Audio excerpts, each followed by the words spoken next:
Okay, so let me first introduce John Faust. He's the Democratic candidate for the 10th District. He has served on the Fairfax County Board of Supervisors and is currently the Drainsville District Supervisor. He grew up in Pennsylvania and put himself through college working in steel mills and eventually in law school. His wife is a well-respected OBGYN, and they live in McLean with their 2 sons.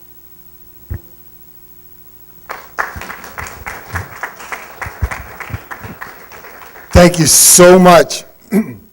Thank you for this opportunity. It's been a real pleasure to participate in the League's events around the district. So I am John Faust. I'm on the Fairfax County Board of Supervisors. I've been there for 7 years. We do things differently in Fairfax. You know, I think I probably wouldn't get much argument if I were to say that Congress is broken, it's too dysfunctional, too partisan, and they're not really moving our country forward and doing the things we need done as a nation to make for a better future. We do it differently in Fairfax. We work together, we come together, we have Democrats and Republicans on the board, but it's difficult to tell which is which most of the time. We are problem solvers. We put the public interest ahead of partisanship. And so that's what I will bring to Washington. On the board, I have participated in balancing 7 budgets in very difficult times. As vice chairman of the budget committee and chairman of the audit committee, I've worked to find millions and millions of dollars of items that could be cut and efficiencies that could be made. This has allowed us to continue to invest in things that are important to our constituents, like education and infrastructure. In Washington, I will focus on a jobs agenda. I believe we need to invest in job creators like infrastructure, education, research and development. On education, I want to focus on all levels. I was the first member of my family to go to college, and I did work in the steel mills to get my pay for my education. I value education, and I will be an education advocate. I will also work to protect a woman's right to make her own health care choices. This is something that's been under an attack forever by the Republicans and the extreme right, and it's unacceptable. I'm pleased to be here with my fellow candidates.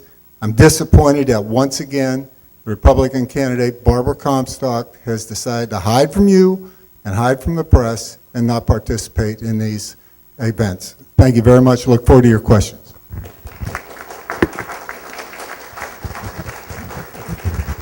Thank you, Mr. Faust. The next is William Redpath. Mr. Redpath is a Libertarian candidate for the 10th District. He currently works as a business appraiser, a Virginia resident since 1985. Mr. Redpath has a BA from Indiana University and an MBA from the University of Chicago. He ran as a Libertarian candidate for governor in 2001, for the Senate in 2008, and the U.S. House of Representatives in 2010. He is the former national chairman of the Libertarian Party and the current chair of the Libertarian Party of Virginia.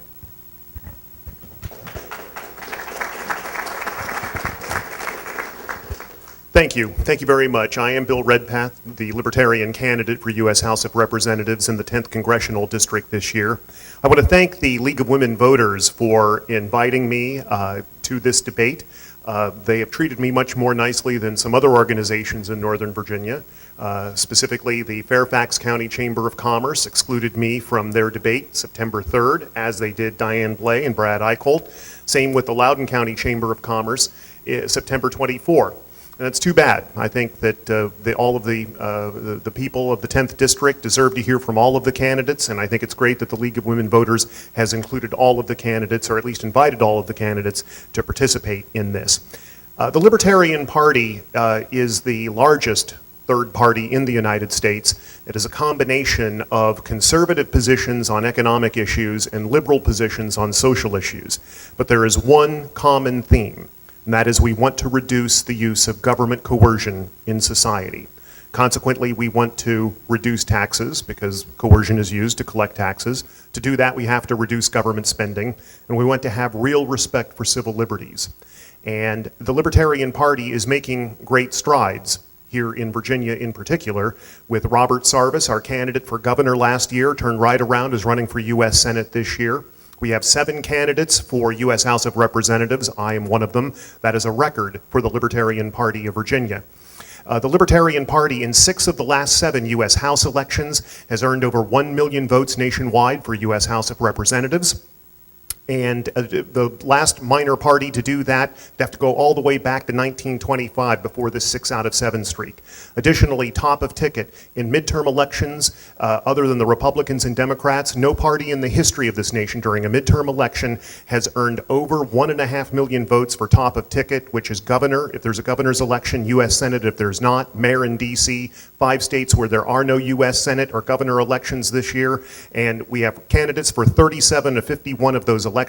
We think we will top not just 1.5 million, but over 2 million votes. I look forward to fleshing out my positions during the question and answer period. Thank you very much for your kind attention.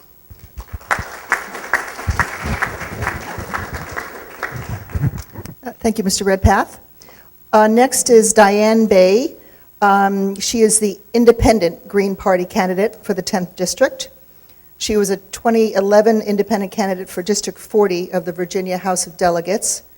Her professional experience includes working as the vice president of a privately held company. She earned her BA in economics from the University of Mary Washington.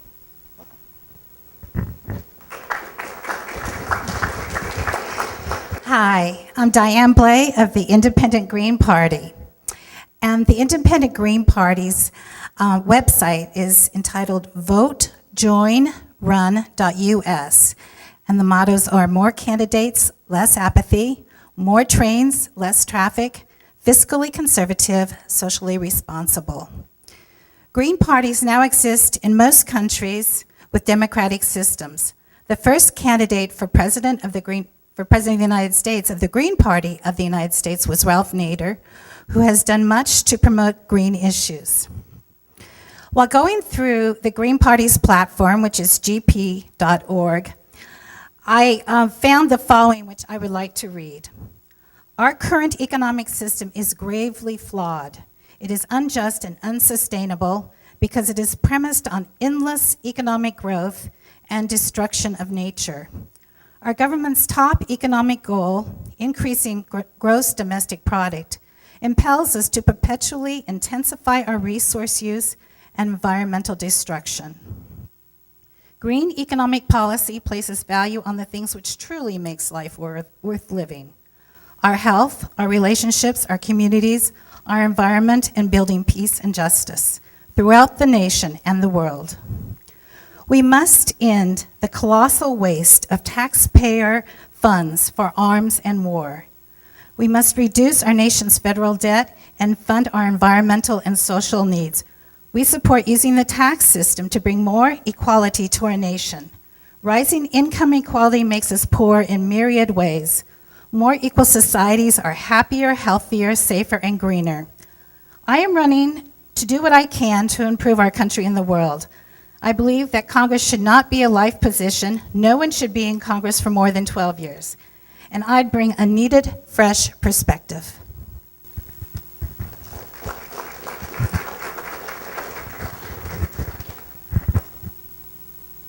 Thank you, Diane. The next is Brad Eichold. He's the independent candidate for the 10th District. He works as a project manager, graduated from Clark County High School, and received a BA in political science from Washington and Jefferson College. He's been working for Northrop Grumman for the past 8 years. His wife, Diana Lay, and he have 4 children. Thank you.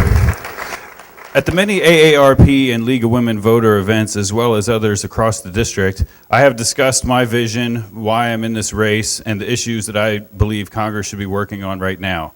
Tax reform, entitlement reform, immigration reform, and even more importantly, campaign finance reform and putting an end to gerrymandering. As always, I encourage you to watch the videos of these events on YouTube. You can find a link to them on my website, on my Facebook page, Eicholt for Congress. But today I'm going to talk about the direction of this race.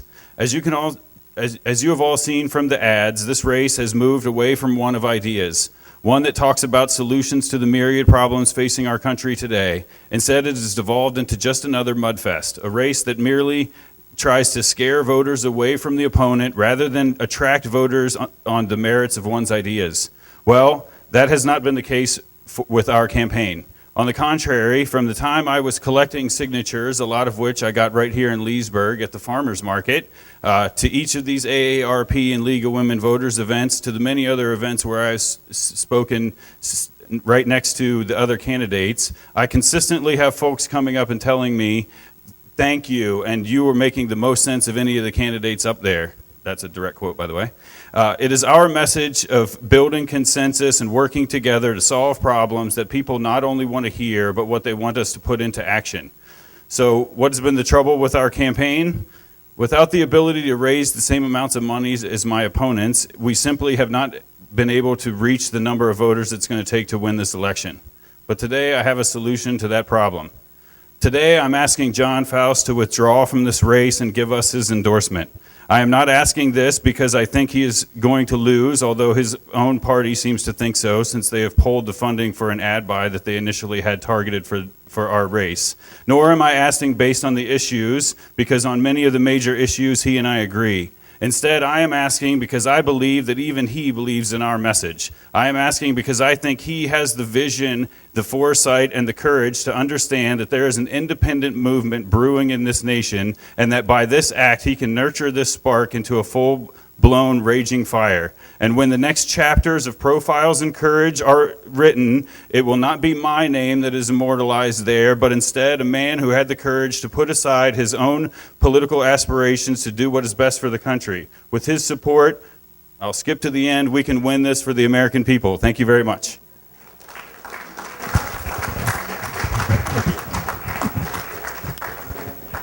And thank you very much. And this begins our Q&A portion of the program.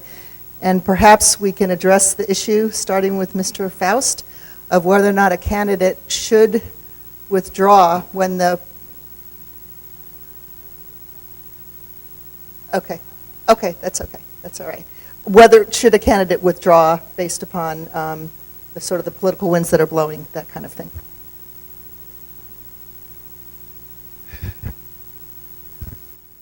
I was once flattered by someone in the Libertarian Party who said that Bill Redpath doesn't ask someone to do something that he's not willing to do himself. And I'm not willing to withdraw from this race. I'm here as the Libertarian Party candidate. It's important for the party. It's important that there be a Libertarian voice in this election, in my opinion. So I'm not willing to withdraw, and I'm not going to ask anybody else to withdraw. Thank you.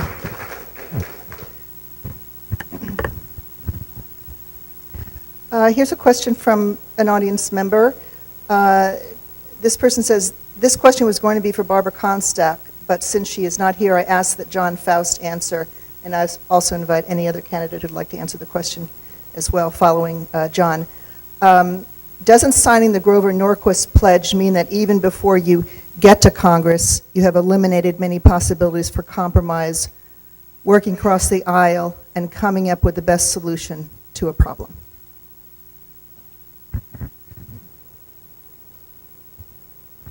Thank you. I have to respond. I am not going to withdraw, but I do recognize and appreciate all the candidates in this race. It has been really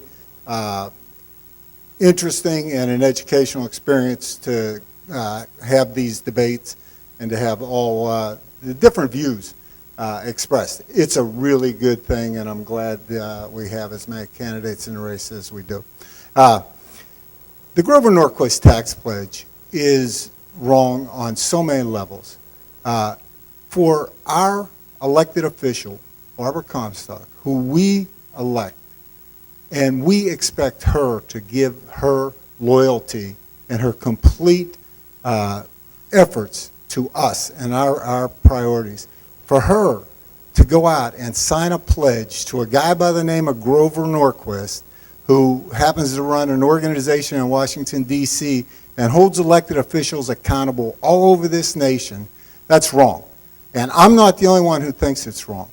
Barbara Comstock likes to cloak herself in Frank Wolf's reputation and history. Frank Wolf went on the floor of the House of Representatives, and he tore into Grover Norquist. He knows, like we know, that you can't have some pledge to some person other than your constituents deciding how you're going to vote.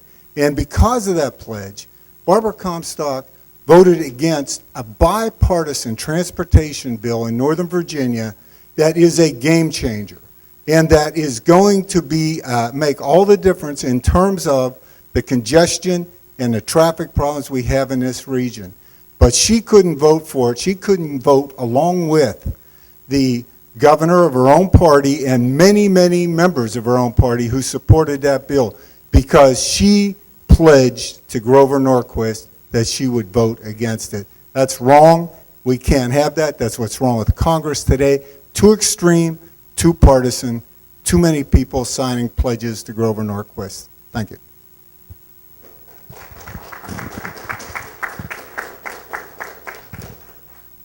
Thank you. This is another question from an audience member. As a member of Results, an organization called Results, I am concerned about issues of poverty, both global and domestic.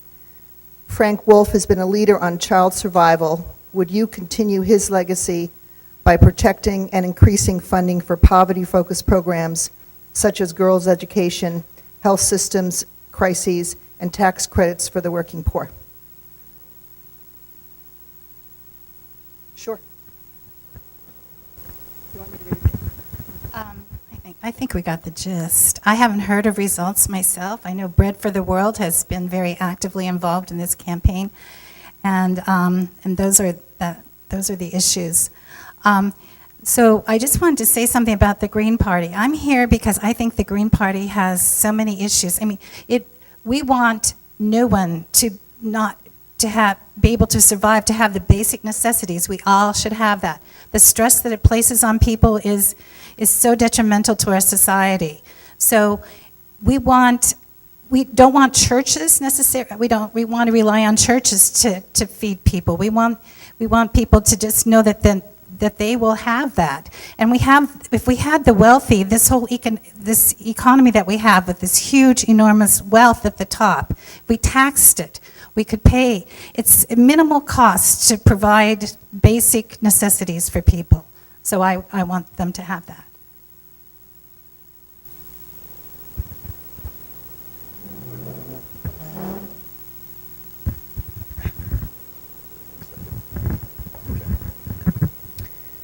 I am concerned about issues of poverty, both global and domestic. Frank Wolf has been a leader on child survival.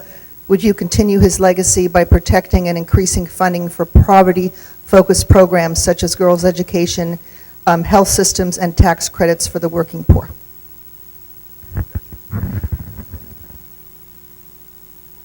I believe in all of that right up until the tax credits for the working poor, only because my stance is I'm a flat tax person and I want to get rid of all of the credits and deductions. And even though this is a wonderful reason for us to think, well, let's give them a credit, once you open the door to credits or deductions, then you open the floodgates for everyone to say, well, now I want my group to have a credit or a deduction. So right up until the end there, I was with you on of course, supporting, people who are in poverty. I think all too often we demonize those folks as just saying, oh, they don't want to get up and do anything, and I think that's completely wrong. So I do want to work on poverty issues, hunger issues. She mentioned Bread for the World. They have ideas about how we can feed twice as many people, not domestically, but in other countries, with the same amount of money by simply reforming the way that we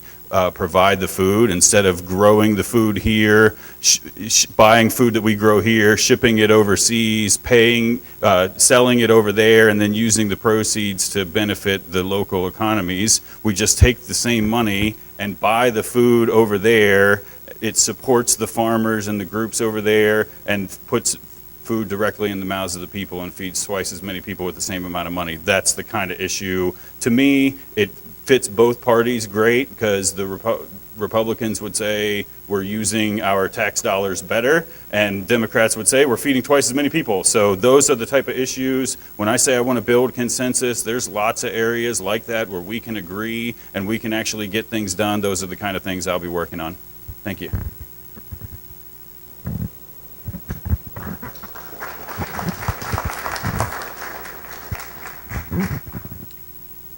A question for all again. Oh, I'm sorry.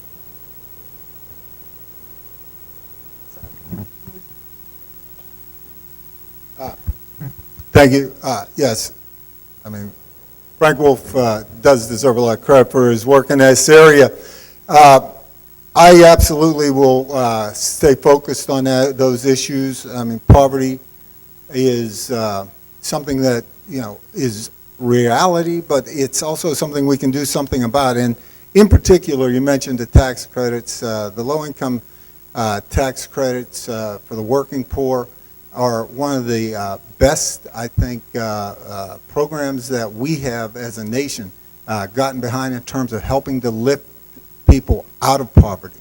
And the beauty of it is something where we actually can come together as Democrats and Republicans. The support is bipartisan, and it will lead, if we continue to focus on that, it will create the opportunity for a lot of people to come out of poverty.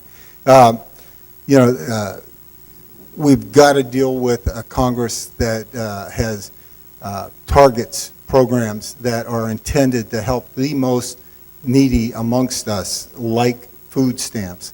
The cuts that were made were unconscionable, but in the meantime, they want to give tax breaks to the super wealthy and the special interests. So we as a nation need to focus on and realize that we can help lift people from poverty. We've got to create the jobs, the opportunity.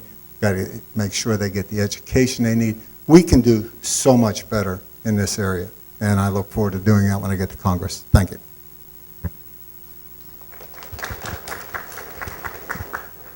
The word increase funding, I believe, was a part of the question. I'll answer no to that. I think that it is appropriate. That is not something that is appropriate for the federal government to be involved in, even though it is. There are dozens, I mean, it's a high two-digit number, scores, literally, of means-tested federal anti-poverty programs that are already in place. We've been fighting this war on poverty since it was declared by Lyndon Johnson a half-century ago. It hasn't come close to putting an end to poverty in the United States. I think a far better approach, and by the way, I'll have to respectfully disagree with Mr. Faust. I don't think there were draconian cuts to SNAP. There were at most minor cuts to a program where expenditures have grown greatly over the past several years. And I think that this is appropriate for the states to address, the private organizations, not the federal government. We have to say no to some things. And as much as I want everybody to have a good life, to have a long life, healthy life, have shelter, have food, where does all this come from? Of course, we want them to have these things. Where does it come from? It'd be best to have the states address this issue, to have 51, including DC, laboratories of democracy out there. Mankind advances through trial and error. Let's devolve this responsibility to the states. Have states try different things in fighting poverty, see what works, see what doesn't work. We have to begin saying no to some things, because right now the economy, it's not great, but it's not bad. It's pretty good. And even when it's pretty good, we're running a $500 billion a year budget deficit. If we don't get this under control, within the foreseeable future, we'll all be poor.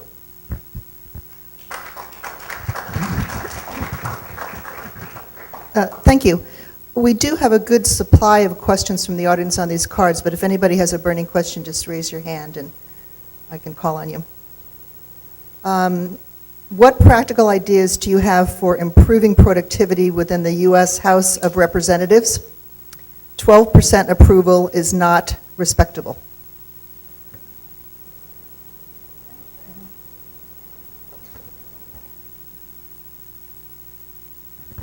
Oh, I swear people are teeing me up for these things. This is exactly what I want to do. As an independent, I think I would be in the perfect position to build consensus between the two parties. I was raised Republican, my family is Republican, and they think I'm the black sheep for my liberal leanings.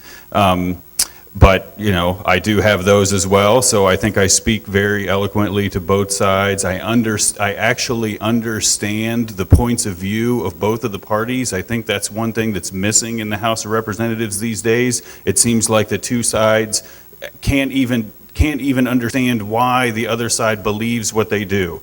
I understand that. I could go into one room and say, okay, listen, here's what we're looking for. Where can you bend here a little bit? Go into the other side. Here's what we're looking for. Where can you bend a little bit? And actually try to get some things done. Beyond that, I actually believe there are lots of areas throughout the federal government where there are problems that have solutions that we all agree on the solution. However, all too often, the solutions to those get rolled up into big bills that have so many things in them that we don't agree anymore, so that bill doesn't get passed and that problem doesn't get solved. The Bread for the World thing I was talking about, it passed the House of Representatives, it didn't fail in the Senate, it got rolled into a big bill that never got passed. It is exactly that kind of thing that we need to fix. I think we need small, targeted pieces of legislation that fix one problem at a time, stop arguing continuously about ideology, and let's actually get some things done. Thank you. Which way are we going? I guess you said you. Well, I think one of the reasons there's so much polarization on Capitol Hill is because of campaign financing. Our representatives spend all their time raising money, and they're biased by who gives them what on how they're going to vote, and they don't do the best for their country. So that is what I would think is a major key. And although the Green Party is very perhaps radical in lots of positions, we realize we have to accommodate other positions, and so we would want to do that.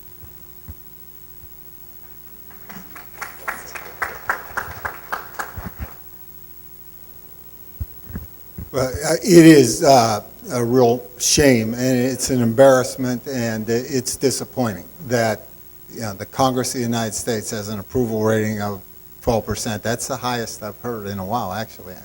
But it's in that range, and that is very, very unfortunate for our country. It wasn't always that way, and the difference is, in my opinion, that before the last, I don't know whether it's 20 years, but certainly the last 10 years, the partisanship has become so extreme. And it's hard to respect anyone who goes to Washington and just refuses to compromise, refuses to work across the aisle, and who gets essentially nothing done other than demonizing the other side of the aisle. So this is where we've got to make changes. The most significant thing we could do, the biggest improvement we could possibly make, would be to go to nonpartisan redistricting. Right now, you have so many congressional districts in this country where the representative is basically selected in the primary, or the primary process, and the participants in that process are the most extreme left-wing or the most extreme right-wing members of their party. And that is giving us a situation where you get people in Washington who are constantly worried about being primaried. We've seen it here with Eric Cantor. He apparently wasn't worried about it, but he should have been. So this is the type of fundamental change it's going to take. In the interim, we need to send people to Washington who will work across the aisle and work and respect the other side. And I intend to do that. Thank you.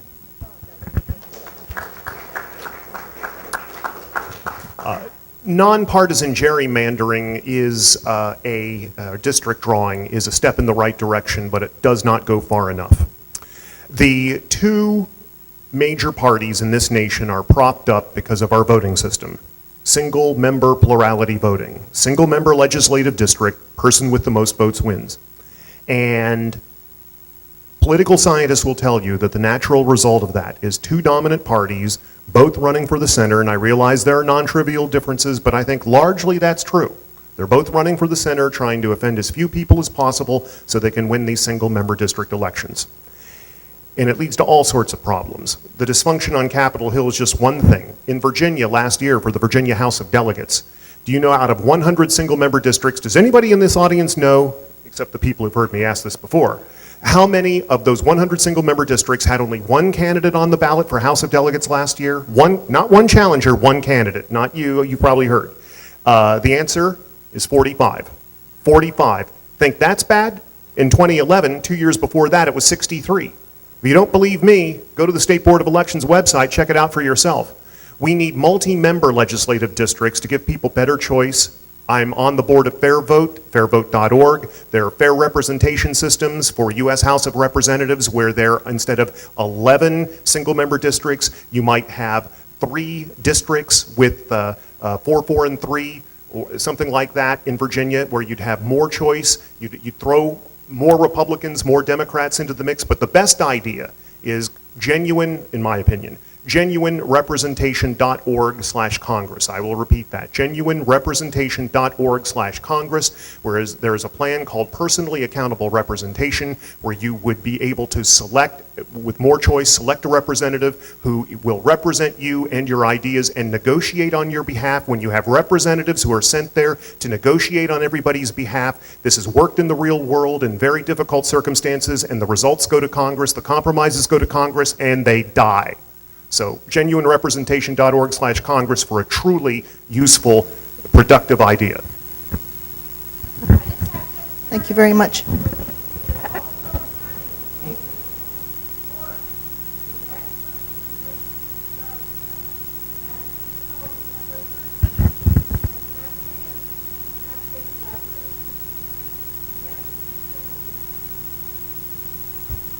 Thank you. We do have a burning question from the audience, back here in the second row. I've never done this before, so do I stand, do I sit? Stand. Okay, please forgive me if you see me shaking. All right, so, good evening.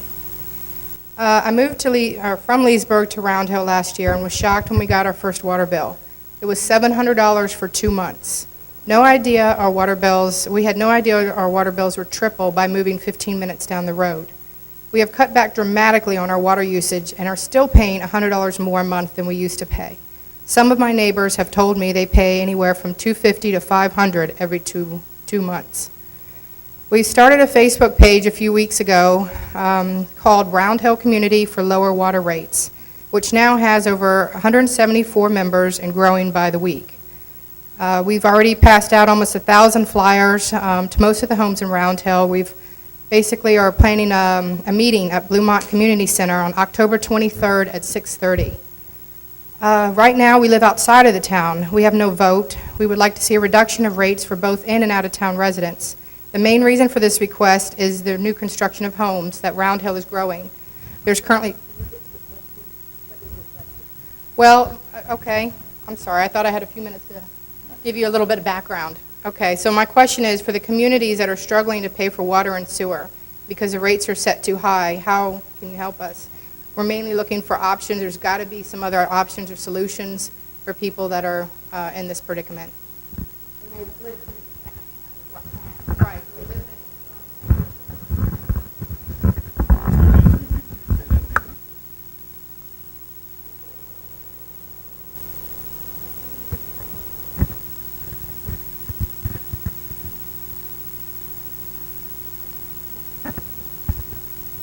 Ma'am, other than digging a well, I'm stumped.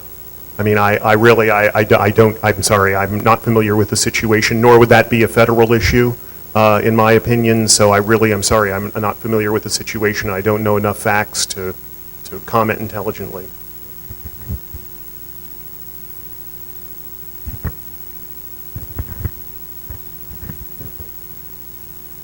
With respect to your specific question, I feel I'm in the same boat. We had for a long time an issue in my district, Drainsville District in Fairfax County, where we had, well, actually, there was about 100,000 residents being served from Falls Church City. They were getting their water from Falls Church. And, the issue just went on, and people complained, but finally we took leadership on it and were able to eventually consolidate Falls Church City with Fairfax Water, and the rates for Fairfax residents served by Falls Church are going down as a consequence. So it's not the greatest analogy, and I don't know the specifics of your issue, but I would work with the people who represent you is the number one thing. People will come, I mean, it doesn't matter what the issue is. As a local representative, bring them the issue and, ask them to be your advocate and help you work through the problem. That's the best advice I can give you. Thank you. Can I answer? Unfortunately, I have to concur with Bill and John here. I had not heard of this issue, nor do I completely understand why that would be the case. Although, Miss, if you could leave me your email address, I will certainly look into the issue and see if there are any solutions that are available. So I will talk to her after. Okay, thank you.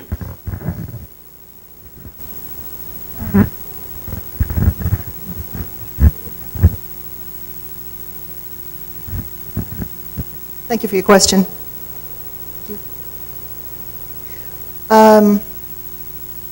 Question from the audience. We hear a lot of talk about immigration reform. What is your idea of immigration reform?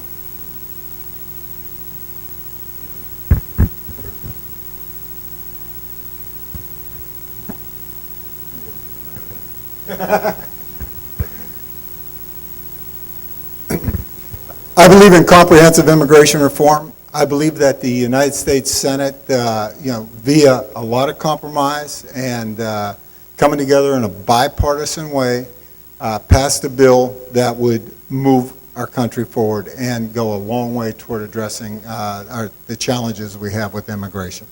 Unfortunately, that bill was sent over to the House of Representatives, and it did not get passed. Basically, the Senate bill dramatically increased border security, internal security within the country, but also created a way for undocumented immigrants to gain legal status and ultimately earn citizenship. It also provided a way for to manage the H-1B process better so that we can start taking advantage of the talent that comes here and gets an education in the United States, but has to return home to compete against us in the international global economy. So it was a compromise. It was something that was passed in a bipartisan way out of the United States Senate. It is an issue that needs to be resolved, and I think they had a formula there for us to work with. And unfortunately, it languished and died in the House.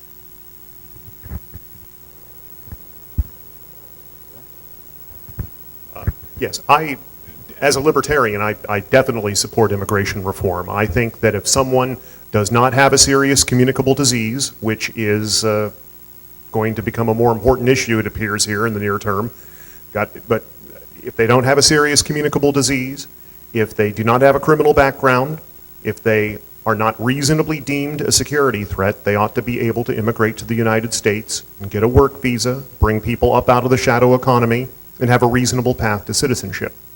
And I think that this plan would greatly benefit the United States. Now, I will say that I recently heard of an alternative plan in Canada, where the provinces in Canada actually decide what immigrants they want to individually accept. And I thought that was when I first heard that, I said, that's a crazy idea. But actually, I heard a Reason Foundation webinar on this.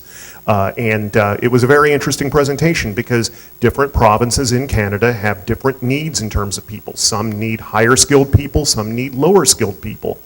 And it's impossible. If you are a Mexican without skills and without family connections in the United States, it is impossible. It is literally impossible to legally immigrate to the United States.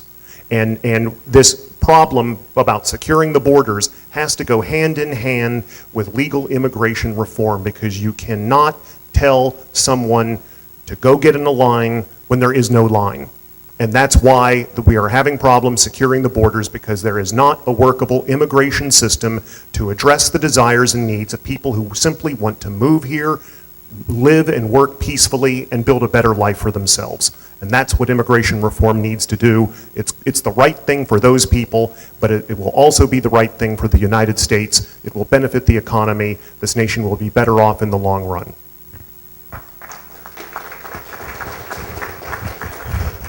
The Green Party would ultimately like totally open borders, but to get there, we have to do some things. We have to stop this drug war that we have going on, which affects so many people in the Latin American countries. We have to try to get jobs, more jobs in our country, more research and development about energy, so we can be self-supporting. So we can increase so many more jobs here that people don't mind if the immigrants come in. And also, if we got a better economic system worldwide, not so many people would be coming in. So.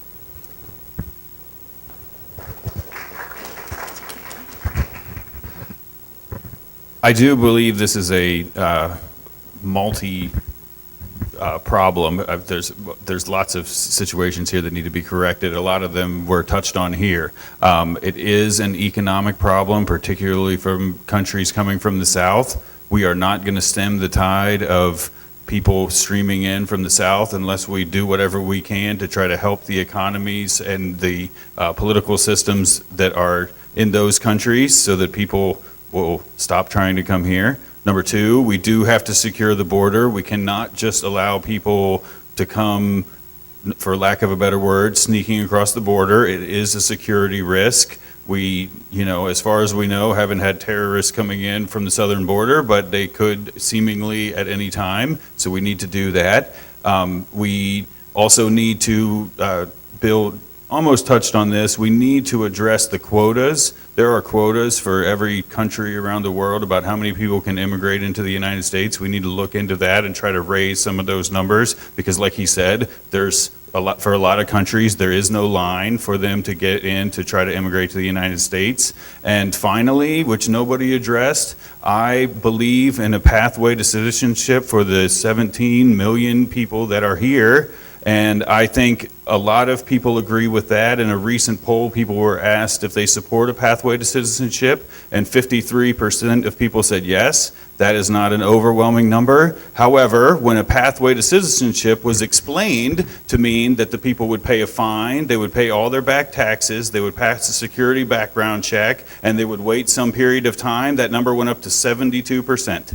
72% is a huge number in this country. I think Congress needs to get to work, stop kicking the can till after the next election, because nobody wants to deal with it anymore. 72% of the people will agree if you just explain to them what you are trying to do. Thank you.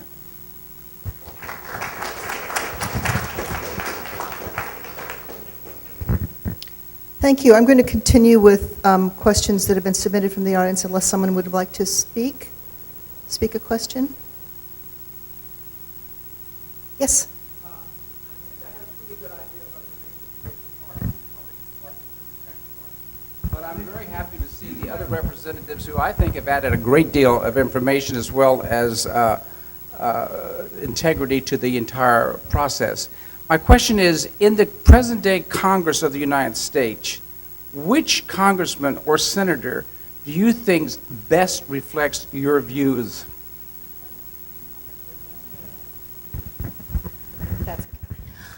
Bernie Sanders is without a doubt our the guy that we think represents us. He recognizes all the problems that the Green Party recognizes and fights to change. And there is a drive to have him run for president. So we will see how that works. But first of all, there aren't that many independents. So and as you know, I think you know, the Green Party is totally against the wars that we have been involved in recently. So.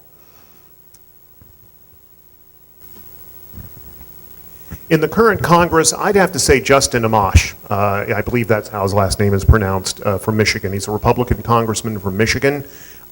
It's interesting that Ron Paul is no longer in, of course, he was the Libertarian presidential candidate in 1988, and a man of integrity. And it's interesting that with Justin Amash, he was primaried this year, but basically the Chamber of Commerce in his district, which includes Grand Rapids, selected a more mainstream Republican, and Amash won the primary and will, I presume, will be reelected to the U.S. House of Representatives.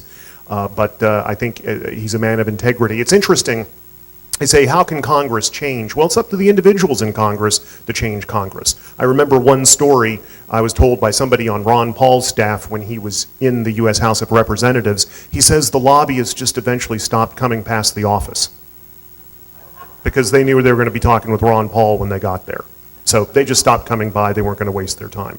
We need more people like that in Congress, and I think Justin Amash fits the bill right now to the greatest extent.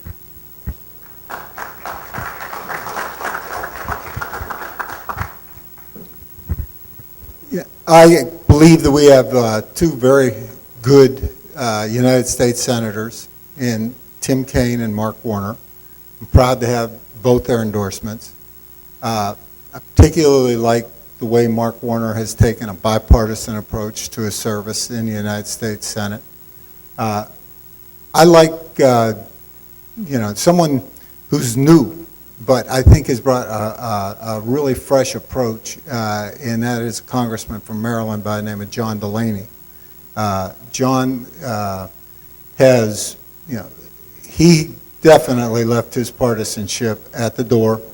He is in there working to find bipartisan solutions to major challenges that we face. In particular, his expertise, I would say, is infrastructure.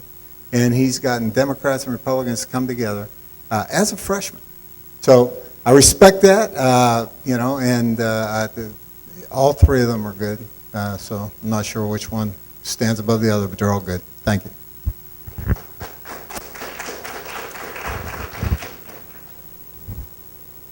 I'm having a hard time coming up with a current member of Congress. I think that partly has to do with people ask me all the time, well, why are you running as an independent? Why don't you just pick one of the two parties and, you'll have a much better chance of winning then.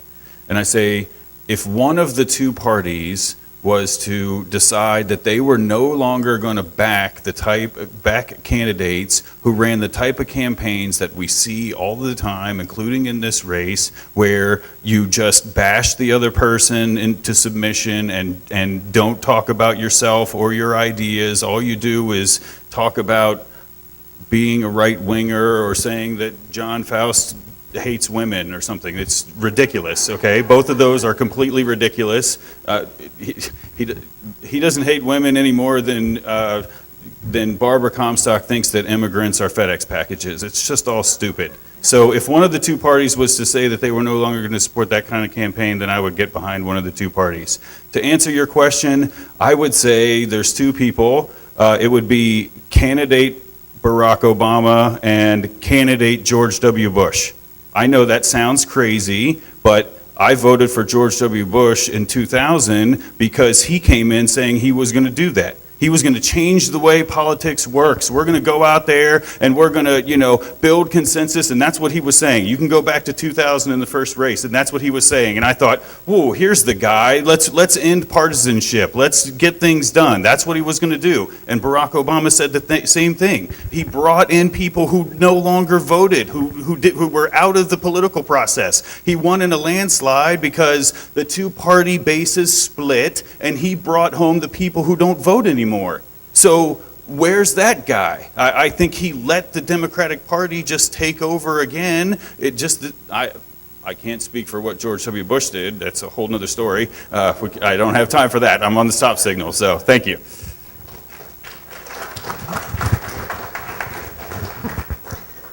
Thank you very much for your question. That was actually the next one on my list. Okay.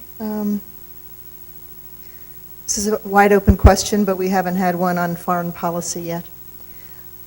Anything on foreign policy, and I assume of the current administration, that you oppose?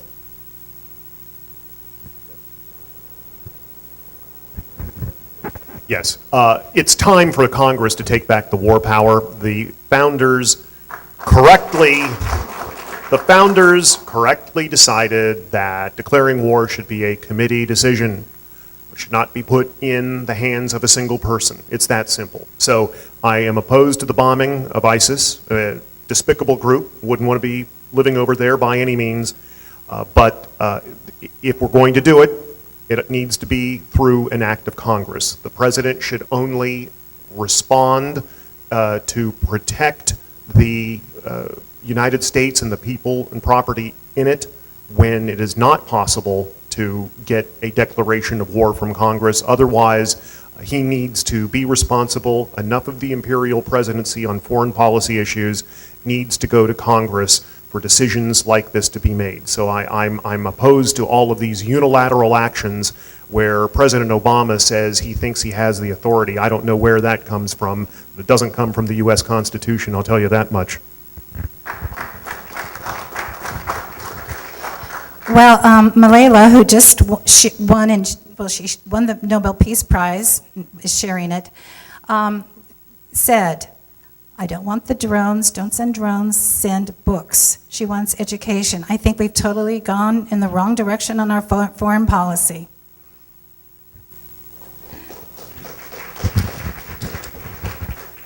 I believe in parts of what Bill and Diane said there. I do think we overuse our military, although to some extent when it comes to ISIS, I do think there is a military aspect to defeating ISIS. That is not going to be the final solution. The final solution is political. If without a government in Iraq and Syria that respects the minority opinion, we are always going to have groups like ISIS spawning out of that because they're not represented in their government. And so how do they get back power? They do it with arms. And so there is some aspect to slowing them down, to making sure they aren't, slaughtering innocent people.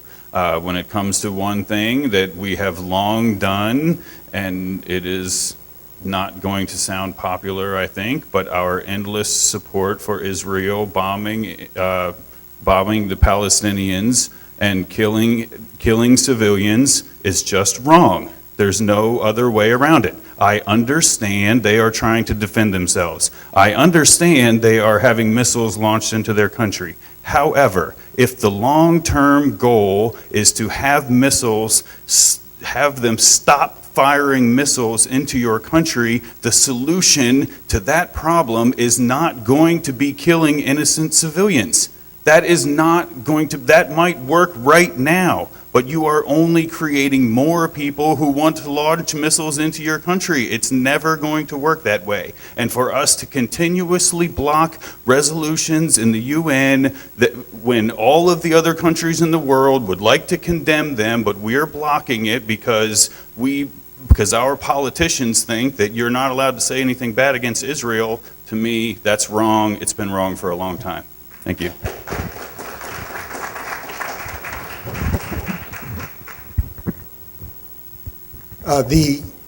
The ISIS situation is a good example. I agree that the president should go to Congress and get authorization for these types of actions. What is being done, I do support. I think we have to destroy ISIS. I think it's evil. And it is a danger not only to the region, but to the entire, certainly to the United States, ultimately. But we got to remember, whenever the president was trying to make a decision on how to deal with the ISIS crisis, I would call it, and decisions had to be made, the Congress went into recess. And they all went home. And the only time we saw them for the next couple of weeks was on Sunday on talk shows criticizing the president for dealing with ISIS. You know, it's a two-way street. They've got to work together. The president and the Congress have got to work together to create or to get back to a constitutional approach to dealing with the war powers and dealing with those types of issues. So that's where I'm at on it. I think he's pushing his authority further than I would like to see him push it. I want to see the Congress step up and play the role it was intended to play. Thank you. Thank you. This is probably our final question based upon our timing. It's well documented that women currently earn approximately 75 cents for every dollar earned by men for the same work. This amount has only increased by 3 cents in the last 20 years. Do you support equal pay for equal work? Why or why not?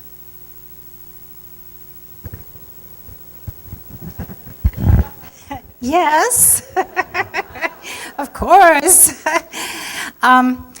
There are so many facets of this discussion and so many ideas of what to do about it. I mean, STEMtastics is a program I've been involved in. It's trying to get women into the science, technology, engineering, and math fields. But the Paycheck Fairness Act has the first act that Obama signed when he got into the presidency was the Lilly Ledbetter Act, so as it's called, and there were a couple of problems with it. So we are trying to get it changed and just to correct that. So of course we want that to go into effect too, and Congress has been sitting on that as it has so many things.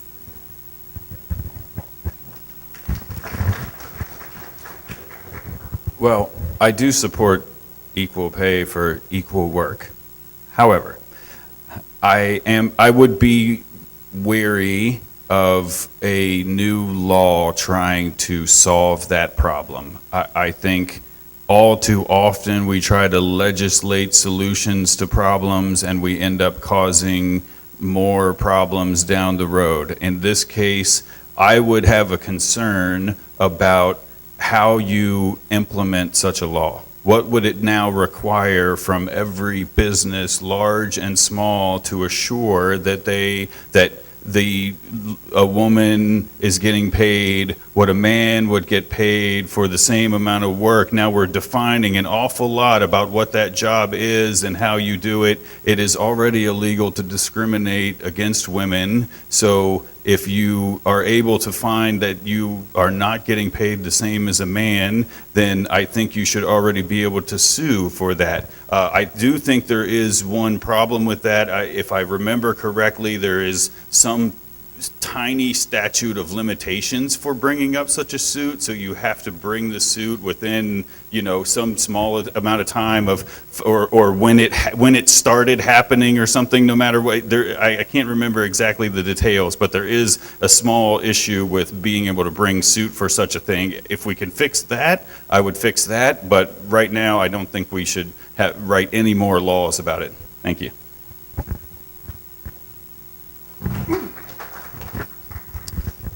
Thank you. I definitely support equal pay for equal work.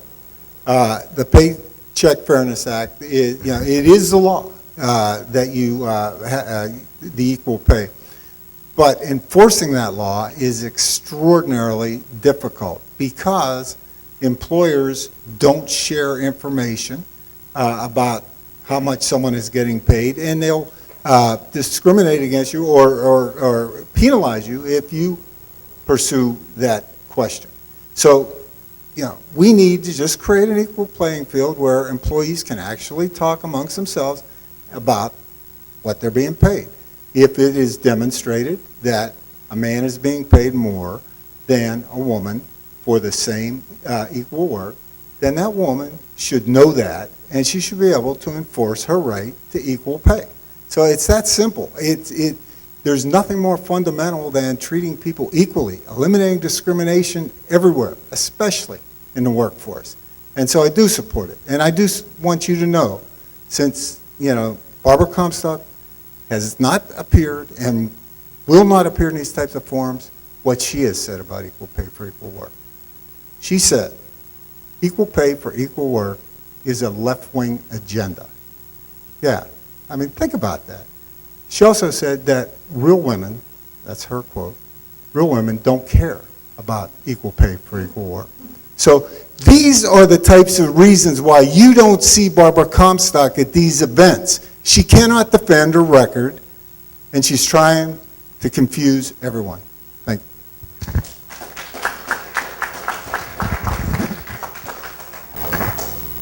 Well, it was fortunate to come last because it allowed me to find a column on my phone that was in the Wall Street Journal yesterday on this very topic. The man's name is Gerald Skoning. I believe he's a labor attorney, is a labor and employment lawyer in Chicago.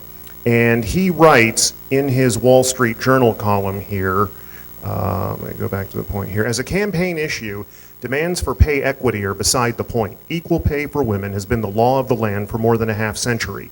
Democrats say we need another new federal statute to protect women because the existing panoply of federal and state laws prohibiting pay discrimination on the basis of gender are insufficient. Specifically, they have continued to press for passage of the Paycheck Fairness Act, which, according to its congressional sponsors, would provide more effective remedies to victims of discrimination in the payment of wages on the basis of sex. In reality, this bill would expand litigation opportunities for class action lawyers seeking millions of dollars from companies without ever having to prove that the companies intentionally discriminated against women. The Paycheck Fairness Act instead is meant to address the fact that on average, full-time working women earn just 77 cents for every dollar a man earns, as the Obama White House explains on its website. This is not a claim that any woman earns less than any man for the same work.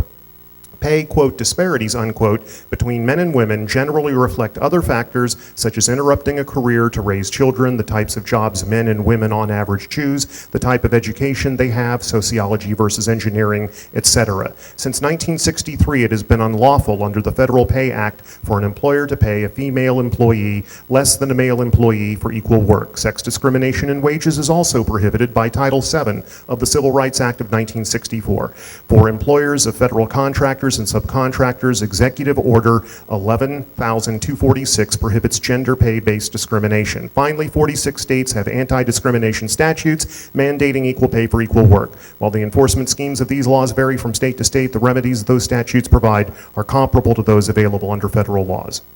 There is the answer I just stole off the internet. Thanks. Thank you very much to all of the candidates and to the audience. I thought the questions were just terrific.